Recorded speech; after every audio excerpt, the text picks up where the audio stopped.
आज जो ख्वातीन का मोर्चा निकाला गया, आप एक बात समझ लीजिए कि मालेगांव शहर में आपका किंडल लेकर यहाँ तक आना कहीं ना कहीं उन मजलूम औरतें और जो जुल्म हो रहा है मणिपुर में तकरीबन 3 महीने से, उसके खिलाफ ये चिंगारी है।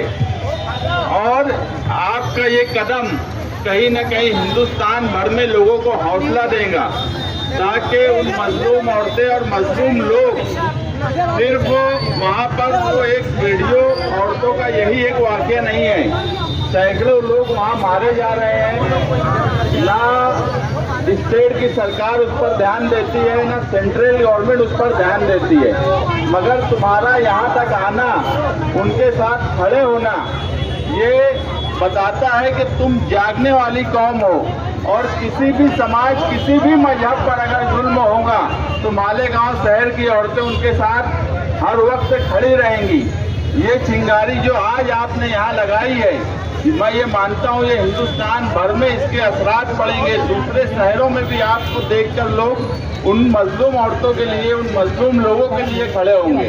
हम हमेशा से ये बात मानते हैं कि जुल्म किसी भी समाज पर, जुल्म किसी भी मजहब पर अगर जुल्म और नाइंसाफ़ी हो रही है तो मालेगांव शहर हमेशा उनके हक में खड़ा रहेगा। आप यकीन मानो, वहाँ इंटरनेट बंद कर दिया गया है, मीडिया को ऐसा कंट्रोल किया गया है कि मीडिया से कोई खबर हम तक आती नहीं है और जुल्म की इंतहा हो रही है। लेकिन ना ही जो सरकार बेटी पढ़ाओ बेटी बचाओ का नारा लगाती है, ऐसी सरकार जिसका नारा ऐसा हो, उसकी सरकार में हर वक्त इसी तरह से जुल्म हुआ। बिल्किस बानो के मामले में क्या हुआ वो भी आपके सामने है। यहाँ तक कि जो पहलवान औरतें थी जो हिंदुस्तान के लिए मेडल लाई, उन औरतों को महीनों धरना देना पड़ा। और मणिपुर का जो वाक़या हुआ, उसने हिंदुस्तान के समाज को, इंसानियत को झंझोड़ कर रख दिया। ऐसे वक्त में हमारा उनके लिए खड़ा होना कहीं ना कहीं उनको इंसाफ दिलवाने की तरफ एक कदम है। और ये कदम हम मानते हैं कि आप लोगों का ये कदम कहीं ना कहीं उनको इंसाफ दिलाएगा। आप ये यकीन रखो।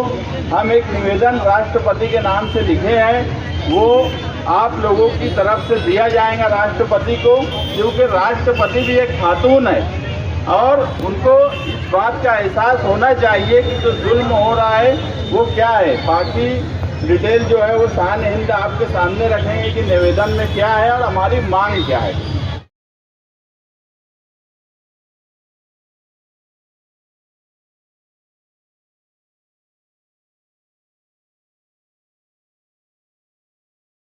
खुद एक खातून है, वह आदिवासी समाज से ताल्लुक रखती हैं। उनसे मेरी गुजारिश है कि आप ये बेटी बचाओ बेटी पढ़ाओ की नाम का झूठा नारा लगाने वाली, जो बेटियों पे जुल्म करने वाली हुकूमत है, ऐसी हुकूमत के लोग जो राज कर रहे हैं, जो मणिपुर के मुख्यमंत्री हैं, जो वीडियो देखने के बाद बेशर्मी से बोलते हैं ये ऐसी एक वीडियो नहीं है, ऐसी कई वीडियो यहाँ पर ऐसे बेशर्मों को बर्खास्त किया।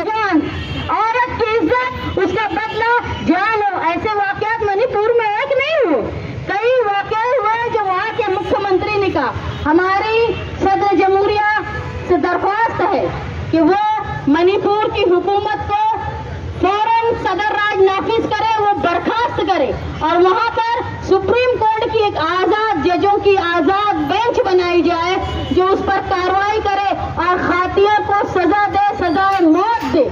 हम यहाँ तमाम जमा हुए खवातीन आसपा के लिए इंसाफ मांगती है।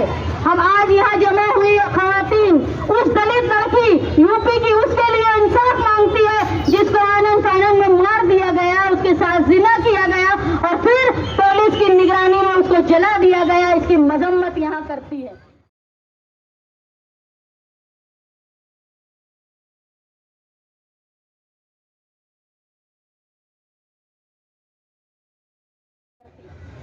मैं मालेगांव शहर की खवातीन की तरफ से यहाँ आए हुए जिम्मेदारान से ये अपील करती हूँ कि वह हमारे खत को सदर जमहूरिया तक पहुँचाए और ये बताए कि आज मालेगांव शहर की खवातीन एक शुरुआती तौर पर जमा हुई थी। ऐसा न हो अभी कैंडल मार्च है, आगे सैंडल मार्च भी होगा हमारा, और उसके बाद ऐसे ऐसे मार्च होंगे कि हुकूमत भी हिल जाएगी। मालेगांव शहर की खवातीन ने हमेशा जुल्म के खिलाफ आवाज उठाई है, न सिर्फ खवातीन की बल्कि अगर किसी नाजुक जात पर चाहे वो मर्द क्यों ना हो, जुल्म कभी मालेगांव शहर ने बर्दाश्त नहीं किया। आज आप लोग बड़ी शॉर्ट नोटिस में, बहुत कम वक्त में इतनी ज्यादा खवातीन यहाँ जमा हुई हैं। मेरी आप लोगों से दरख्वास्त है कि जब जब मेरे शहर पे, मेरे मुल्क पर, मेरी कौम पर, मेरे नस्ल पर, हमारे पूरे कौम पर अगर आफत आए तो आप इसी तरह बहादुरी से रज़िया सुल्ताना का रूप लेके हाजिर रहेंगी। मालेगांव की तारीख रही है साथी निहाल अहमद साहब के वक्त से कि दुनिया में कहीं भी जुल्म हुआ हो, चाहे अफगानिस्तान में हुआ हो, चाहे इराक में हुआ हो, चाहे दुनिया के फलस्तीन में हुआ हो, किसी भी कोने में जुल्म हुआ हो, मालेगांव शहर ने हिंदुस्तान को तहरीक की राह बताई है। आज आप इस तारीखी दिन के साथ में हमारे हो, आज आप एक तारीखी दिन बना रहे हो जहाँ हिंदुस्तान में सबसे पहले मुस्लिम खवातीन ने जमा होकर अपना एहतजाज दर्ज किया। मैं आप सबकी दस्तूर बचाओ कमेटी की तरफ से शुक्रगुजार हूँ और उम्मीद करती हूँ कि जब जब नस्ल इंसानी पे आफत आएगी आप लोग हमेशा बहादुरी से मुकाबला करने के लिए हाजिर रहोगी।